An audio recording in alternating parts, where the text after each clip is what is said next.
Assalamualaikum warahmatullahi wabarakatuh. Kali ini akan kami menceritakan kepala ikan untuk sang nelayan. Seorang nelayan soleh di Tunisia tinggal di sebuah gubuk yang sederhana dari tanah liat. Setiap hari ia melayarkan perahunya untuk menangkap ikan. Setiap hari ia terbiasa menyerahkan seluruh hasil tangkapannya kepada orang-orang miskin dan hanya menyisakan sepotong kepala ikan untuk ia rebus sebagai makan malamnya. Nelayan itu lalu berguru kepada Syekh besar Sufi Ibnu Arabi. Seiring dengan berlalunya waktu, ia pun menjadi seorang syekh seperti gurunya. Suatu saat, salah seorang murid sang nelayan akan mengadakan perjalanan ke Spanyol. Nelayan itu memintanya untuk mengunjungi Syekhul Akbar Ibnu Arabi. Nelayan itu berpesan agar dimintakan nasihat bagi dirinya. Ia merasakan kebuntuan dalam jiwanya. Pergilah murid itu ke kota kediaman Ibnu Arabi. Kepada penduduk setempat ia menanyakan tempat tinggal sang syekh. Orang-orang menunjukkan kepadanya sebuah puri indah bagai istana yang berdiri di puncak suatu bukit. Itulah rumah syekh, ujar mereka. Murid itu amat terkejut. Ia berfikir betapa amat dunianya Ibnu Arabi dibandingkan dengan gurunya sendiri. Ia tak lebih dari seorang nelayan sederhana. Dengan penuh keraguan ia pun pergi mengunjungi rumah mewah yang ditunjukkan. Sepanjang perjalanan ia melewati ladang-ladang yang subur, jalanan yang bersih dan kumpulan sapi, domba dan kambing.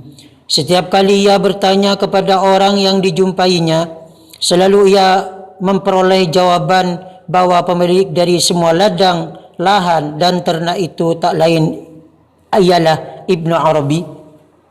Tak henti-hentinya ia bertanya kepada dirinya sendiri, bagaimana mungkin seorang materialistik seperti itu boleh menjadi seorang guru sufi.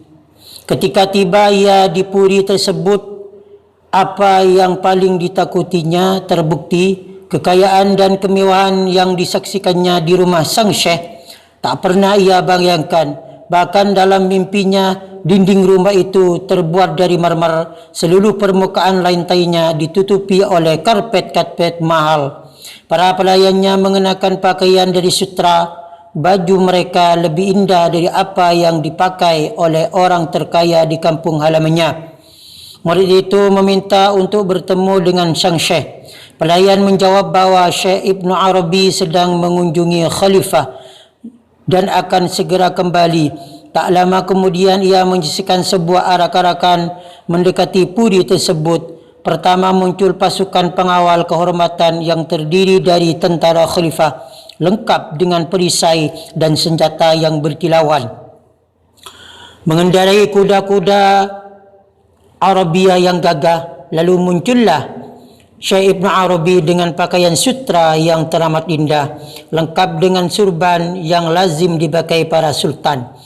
Si murid lalu dibawa menghadap Syekh Ibnu Arabi. Para pelayan yang terdiri dari para pemuda tampan dan gadis cantik membawakan kue-kue dan minuman.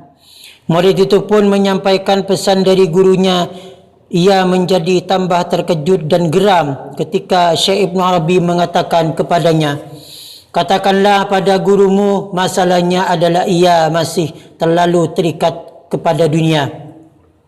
Tatkala murid itu kembali ke kampungnya, guru nelayan itu dengan antusias menanyakan apakah ia sempat bertemu dengan syekh besar itu. Dipenuhi keraguan, murid itu mengaku bahwa ia memang telah menemuinya.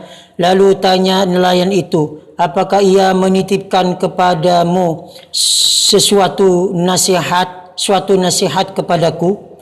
Pada awalnya si murid enggan mengulangi nasihat dari Syekh Ibnu Arabi. Ia merasa amat tak pantas mengingat betapa berkecukupannya Ia lihat kehidupan Syekh Ibn Arabi dan betapa berkekurangannya kehidupan gurunya sendiri. Namun kerana guru itu terus memaksanya, akhirnya murid itu pun bercerita tentang apa yang dikatakan oleh Syekh Ibn Arabi. Mendengar itu semua, nelayan itu berurayan air mata. Muridnya tambah keheranan, bagaimana mungkin Syekh Ibn Arabi yang hidup sedemikian mewah berani menasihati gurunya bahawa ia terlalu terikat kepada dunia. Dia benar, jawab sang nelayan. Ia benar-benar tak peduli dengan semua yang ada padanya. Sedangkan aku, setiap malam ketika aku menyantap kepala ikan, selalu aku berharap seandainya saja itu seekor ikan yang utuh.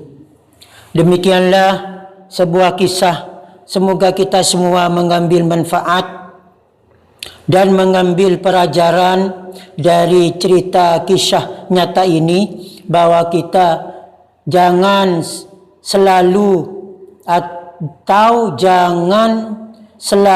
cinta dunia, kerana cinta dunia itu termasuk perbuatan yang jelek. Kita boleh mempunyai banyak harta, mempunyai banyak uang, kekayaan, tapi asal jangan kekayaan tersebut bisa membuat kita lupa kepada Allah Subhanahu wa taala, dan kekayaan itu jangan sampai masuk ke dalam hati anda. Gunakan kekayaan anda untuk beribadah kepada Allah, untuk jalan yang benar, untuk bekal kita di akhirat nanti. Gunakannya harta itu untuk bersedekah, beramal untuk kebaikan, kita menabung untuk akhirat nanti. Demikianlah, wassalamualaikum warahmatullahi wabarakatuh.